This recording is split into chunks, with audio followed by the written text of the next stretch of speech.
오늘은 닭띠분들이 절대로 집안에 들어놓으시면 안 되는 것과 남에게 선물로 주어서는 안 되는 것에 관해서 알려드리도록 하겠습니다. 남녀 사이에는 구두는 선물로 주고받아서는 안 된다는 그런 말이 많은데요. 이것은 서양에 있는 의미입니다. 하지만 동양에서는 남에게는 절대로 선물을 해서는 안 되는 그런 것들이 있다라는 것입니다. 왜 그럴까요? 네, 이 선물이라는 것은 아주 특별한 사람에게 하는 것이라서 아주 특별한 의미가 담겨져 있어야 하기 때문입니다. 네, 지금부터 알려드리는 이것은 절대로 남에게 함부로 선물해서는 안 되는 것들입니다. 닭띠분들 꼭 명심을 하셔야 합니다. 여러분 안녕하세요. 소강 박원호입니다. 선물은 복을 담아 줄 수 있는 것이어야 합니다. 이러하니 함부로 주어서는 안 되겠죠. 또한 상대가 꼭 필요한 것들을 주는 것이 가장 중요한 수단일 것입니다. 하지만 그 의미가 나의 명예, 행복, 재물, 번영을 의미하는 것들이라면 더욱 신중하셔야 할 것입니다. 지금부터 알려드리는 이것들은 꼭 주어야 할 사람에게만 주어야 합니다. 절대로 의미 없이 주어야 하면 안 된다라는 것입니다. 네, 우리 조상님들은 지금부터 알려드리는 것들을 무엇보다도 귀하게 여기셨고 절대로 남에게 함부로 주어서는 안 되는 것들이라고 하셨으며 물론 남에게 얻어오셔도 안 되는 것들입니다. 이는 집안에 흉사를 가져온다는 것이겠죠. 여러분들 가정에 행복, 재물, 성취, 번영을 절대로 남에게 주어서는 안 되는 것이 무엇인지 절대로 얻어가지고 오셔서는 안 되는 것이 무엇인지 알려드리도록 하겠습니다. 먼저 절대로 받으면 안 되는 물건들입니다.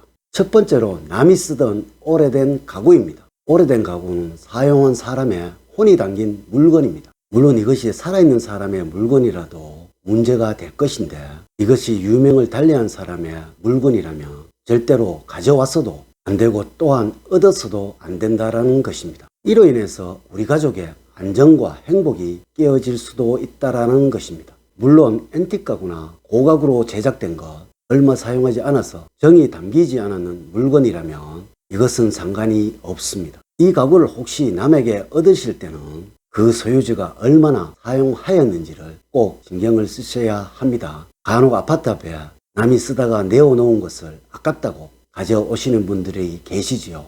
이것은 절대 안 되는 일입니다. 두 번째로 남이 쓰던 소품이나 가재 도구들입니다. 이것이 특히 날카로운 물건이나 사연이 담긴 그림이나 액자라면 정말로 큰일이 날 일입니다. 이 날카로운 물건은 집안에 화를 불러올 것이며 사연이 담긴 그림이나 액자는 집안에 분란을 일으킨다는 것을 꼭 명심을 하셨으면 합니다. 이것이 마음에 들어서 가지고 싶다라면 반드시 돈을 주시고 사오시면 됩니다. 세상에 어떠한 흉한 물건이라도 그것을 돈을 주시고 사오시게 되면은 그 순간부터는 흉한 물건이 아니라 기람을 위해서 우리 집안에 들어오는 물건이 되는 것입니다. 세 번째로 망자의 옷이나 도구입니다. 망자의 물건은 무조건 맑은 날 불을 태워서 하늘나라로 날려보내는 것이 원칙입니다.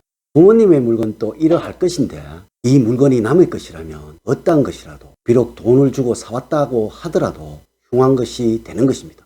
세상의 모든 것에는 생애의 영역이 있고 따로의 사의 영역이 있다라는 것입니다. 이렇게 생애 영역의 물건은 어떠한 의미를 부여하여서 전환이 가능하지만 이 사회 영역의 물건은 무조건 폐기를 하여야 하는 것입니다. 물론 이 물건이 부모님의 물건이라면 또는 유품이라면 하나 정도는 사회의 기운이 그리 강하지 않기 때문에 보관을 하시더라도 상관이 없다는 것 아셨으면 합니다.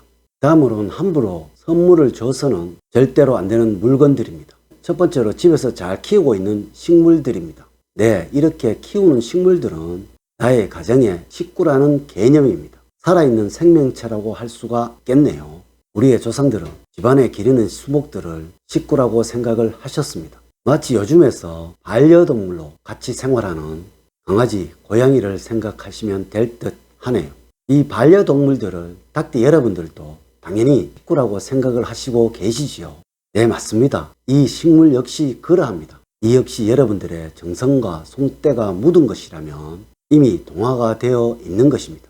이렇게 자식과 식구로 여기는 수목이라면 닭띠 여러분들의 가정에 화목을 가져온다라는 것입니다. 이것을 선물로 줌으로 인해서 여러분들 가정에 화목운을 깨어질 수 있다라는 것입니다. 꼭 누군가에 이 수목을 선물을 하셔야 한다면 마땅히 본체가 아닌 나누기를 한 것을 아끼는 분 또는 존경하는 분에게 선물을 하셔야 한다는 것입니다. 두 번째로 오래도록 쓰고 있는 가구입니다. 이 가구는 풍수학적으로 행복과 번영을 의미하고 있습니다. 마땅히 오래되고 못 쓰는 가구라면 폐기를 해야 하는 것이고 절대 남에게 주어서는 안 됩니다. 이렇게 가구를 남에게 나눈다는 것은 이것은 분가를 의미합니다. 우리 조상님들은 한번 가구를 들어놓게 되면 절대로 가구를 바꾸는 일은 없었고 이를 버리는 것자 지극히 꺼리셨다는 것입니다. 왜냐고요? 이것이 아내의 물건이라면 아내가 집을 나간다는 의미였고 이 물건이 남편의 것이라면 남편에게서 새로운 가정이 생긴다는 것을 의미하기 때문입니다. 또한 이 물건이 자식 것이라면 자식의 안위에 문제가 생긴다고 하셨던 것입니다. 물론 이러하니 절대로 남에게 주셔서는 안 되겠죠. 수명이 다하여 바꾸어야 할 상황이라면 마땅히 폐기를 하셔야 하는 것이 당연하겠지요. 세 번째로 아끼는 지갑입니다. 이는 닭띠분들의 재물 운을 상징하는 것입니다. 과거에 우리 조상님들은 이 지갑을 종이로 만들었거나 비단으로 만들어 사용을 하셨으며 반드시 그 지갑에는 자신의 문양이나 자신의 글을 새겨가지고 가장 소중하게 품 안에 넣고 다녔습니다. 풍수학이라는 것은 무의식을 자극하는 학문이라고 말씀을 드렸지요. 이것은 남에게 재물 운을 주는 행위입니다. 이러하니 자신이 사용하던 본 지갑을 남에게 주어서는 안 되겠죠. 아무리 새 지갑을 선물하는 경우라 하더라도 이 사람이 나와 장례를 같이 할 사람이거나 같은 경제권 아래 있는 부부나 가족이 아니라면 이것을 남에게 선물하는 것은 신뢰가 될 수가 있습니다. 남을 무시하는 행위라고 할 수가 있습니다. 네, 맞습니다. 이 의미는 내가 부자니까 내 재물을 너에게 나누어 줄게 라는 그런 의미가 될 수가 있다라는 것입니다. 이런 의미는 가족 간에는 행복과 사랑이 될 수가 있겠지만은 남에게는 큰 신뢰가 될 수 있는 행위가 되겠네요. 또한 분명 닭띠분들의 재물 운을 이를 통하여 나누어진다라는 것입니다. 이것은 꼭 명심을 하셔야 할 부분입니다. 세상의 어느 나라에도 이 지갑을 가족이 아닌 다른 사람에게 선물하는 경우는 없다라고 하네요. 네 번째로 책장에 꽂혀 있는 책입니다. 이는 나의 학식을 말합니다. 책은 반드시 스승에게서 선물을 받는 것이고요. 또한 자신이 존경하는 사람이 친필로 한 것을 선물로 받는 것입니다.